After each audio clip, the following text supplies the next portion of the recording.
Alright, mega love shoutout mga kabsat. Nandito tayo kay Attorney Rene Bueno mga kakabsat. Meron siyang topic dito no, kahapon mga kabsat. Sabi niya dito, ICC versus Duterte, confirmation of charges soon. Nako po, kailan yan? February 23 mga kakabsat.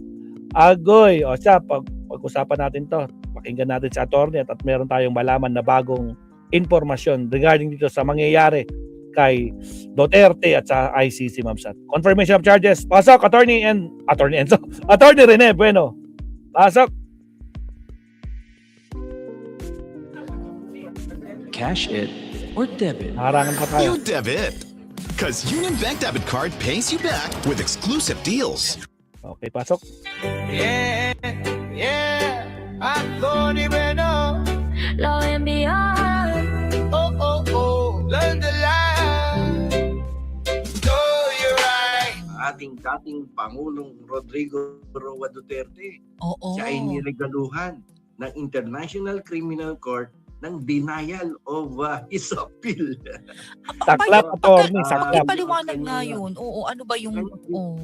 Kasi di ba last month dumeklara ang International Criminal Court na si Duterte ay fit to stand the trial. Yes, oo. Kasi may check up hukuman naman. Siya ay nasa tamang kaisipan at nasa tamang kalusugan at may kakayahan intellectually na humarap sa mga testigo, humarap sa mga abogado at hukuman upang ipagtanggol ang kanyang sarili diyan sa krimen na crimes against humanity.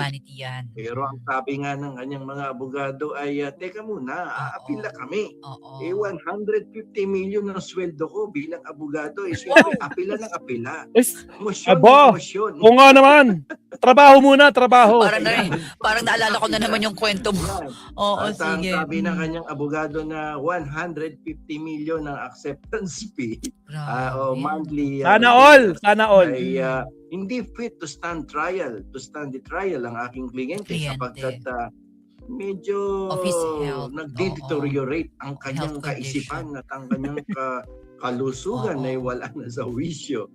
Pero sabi ng International Criminal Court, alam mo, Jopet, sumusobra ka na. Nagdesisyon na kami noong nakaraang buwan.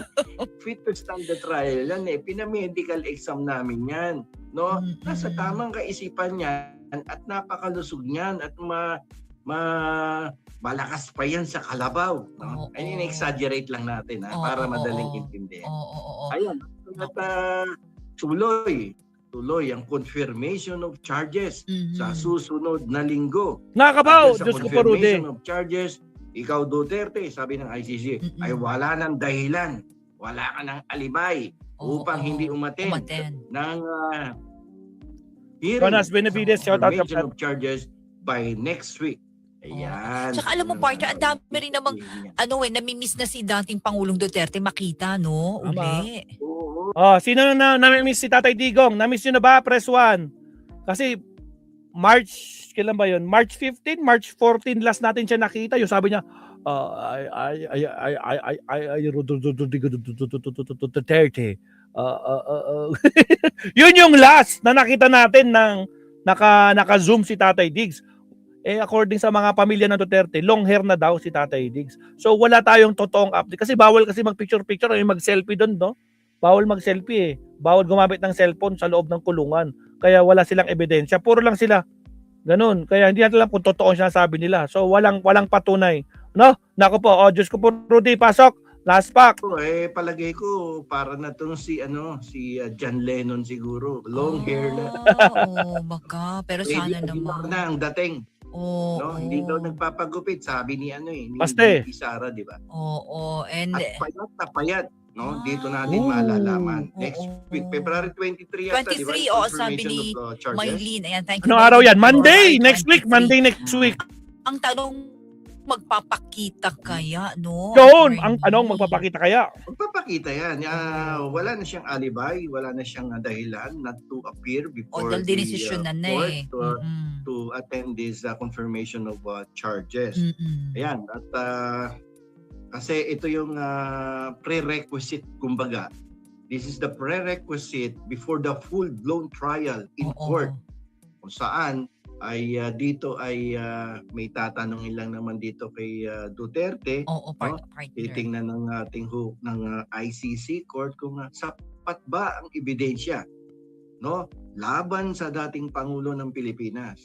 At sapat ba ang ebidensya para tayo magpatuloy sa full-blown trial.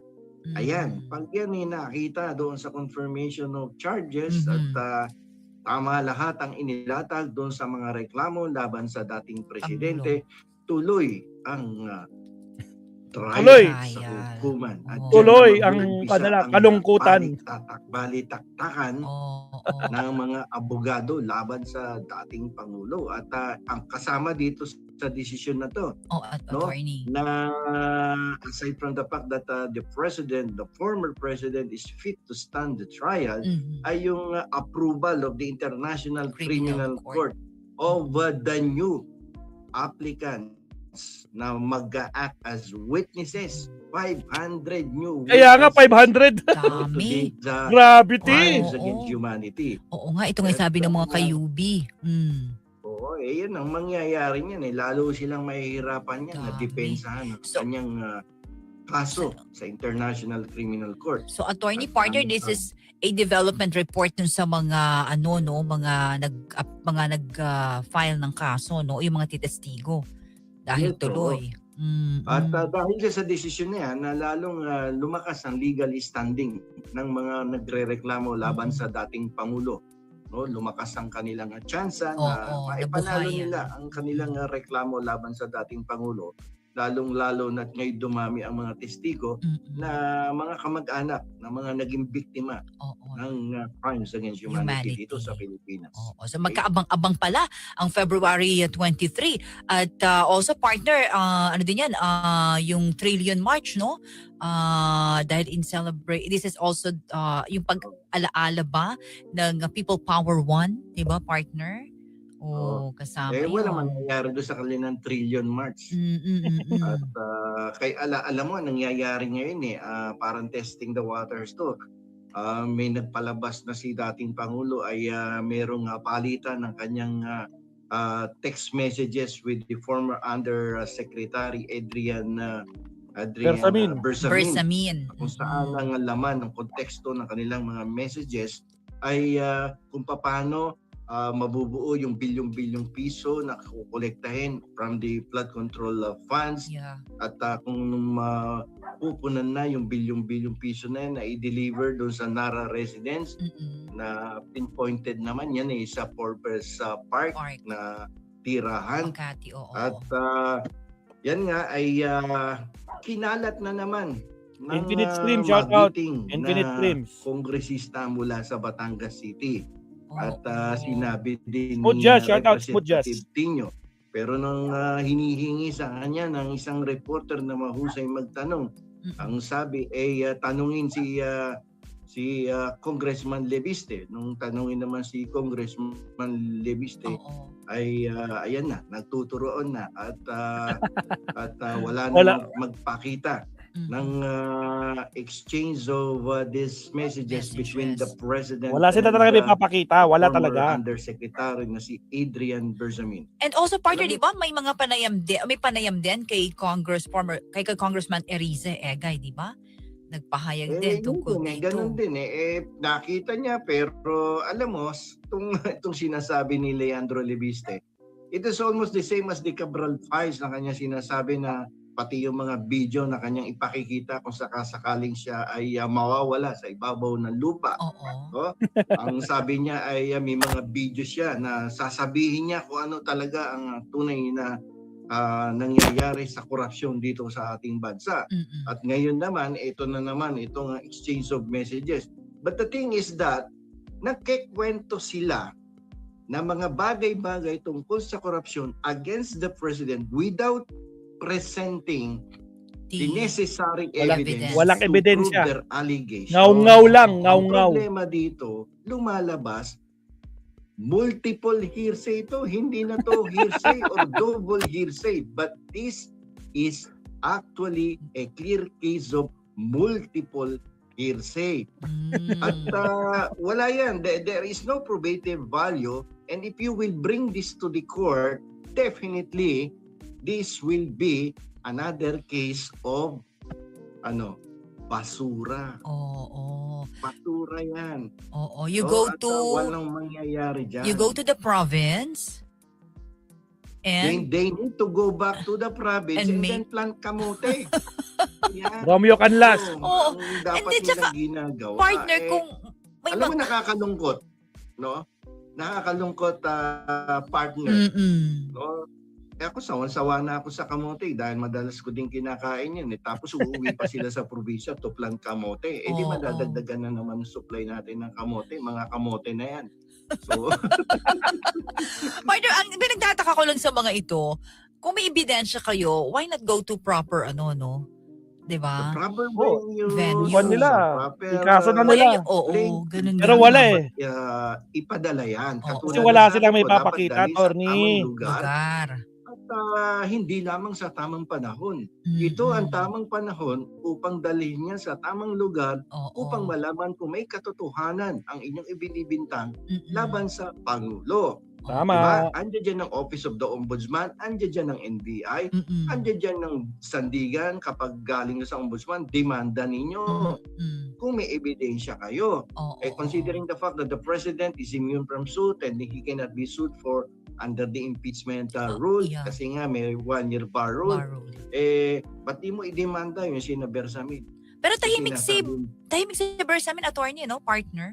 Mm-mm. Yeah, tahimik naman yung tao. Sabi ni At, Maylin, ang maingay, itong mga nagsasabi na binigyan daw sila ng kopya ng mga exchange of messages. Oo. Alam mo, yung sinasabi ni Lebiste na yan, he may be held liable criminally for that. Lahat sila, pati yan si Tino. Bakit? Mm-mm. That is a violation of data privacy law. Sino nag-share niya sa inyo? Without the consent, Si Congressman Lebiste, Oo. shiner niya kay Tino. Mm-mm. That is a violation of data privacy law. Sino nag-share kay Kay Lebiste? Mm-mm. Sino nag-share kay Erice? Oo. Maliwanag yan data privacy law.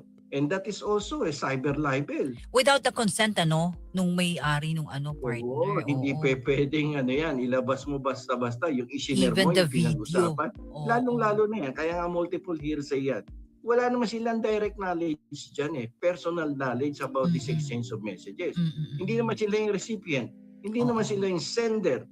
Di ba? Sila lang yung hindi mo malaman kung saan nila kinuha. Saan ba yung source niyan? Sino may nagbigay sa inyo? Mm-mm. Paano kayo nagkaroon yan? Oo. No? Tsaka bakit Paano inuunahan, kayo nagkaroon ng fight on laptop Yes. mo? bakit inuunahan ng mga salita ang ganyan, partner, na dapat Alam mo, kaya yan binubulgar ngayon na wala naman talagang basihan. This Mm. would trigger, they would like to test the waters kung Kung may papanig. magagalit ang taong Oo. bayan. Tama. And then Oo. in time for the February 25 25. Eto na naman. Revolution Rally. Oo pala. Obserbahan mo yan. Palaging ganyan yan. Mm-mm. Itinataon nila 1 week, 2 weeks before the rally Mm-mm. ay magpapaputok yan. Video against Marcos, Yeah. exchange of messages against Marcos. Mm-mm. Tapos in time for the rally na binabalak nila, ilang beses na sila nag-flop. Oo. Kung sa pelikula yan, lugi na ang producer. Oo. Uwi na. Oo, Uwi partner. na dahil walang laman yung sinihan. Wala Oo. nang nanonood. Oo. Diba? Okay. Dahil laos na yung mga artista nila. No? At ang kanila mga beat player, wala na rin Oo. wala na din mga sinabi. Mga laos na din. Correct. Attorney Bueno, Law and the Tama si attorney. Kasi sabi ko nga, diba, Sat, no? Tulad yung unang topic natin kanina, puro lang sila ngaw-ngaw, ingay lang. Pero hanggang ngayon, wala silang may pakitang kahit katiting na ebidensya, di ba? Meron man sila may pakita, peke pa, no? AI generated pa. Galingan nyo naman! Putragis kayo, puro kayong ngaw-ngaw eh. Anak kayo ng kamote. Again, shoutout po sa mga naiwan, 155 live viewers sa mga hindi pa nagla-like dyan. Ilan na yung like natin? 81 pa lang yung like natin. Ay, baka naman maabsat. Kanina pa natin pinapahintay na mag 100 yan, ha. Gawin nyo ng 100 yung like natin, maabsat. Huwag nyo na ipagdamot, no? Ilan pa lang yung like natin, no? 88 pala kayo. 882? 82 likers pa lang. Nako, ang layo. Diyos ko po, Rudy. Baka naman. Agay. O siya, salamat, Attorney Rene Bueno. Ngayon, puntahan na natin, mga kabsat, si Attorney Enzo Recto tayo mo sa to. Okay, countan muna tayo. Here we go.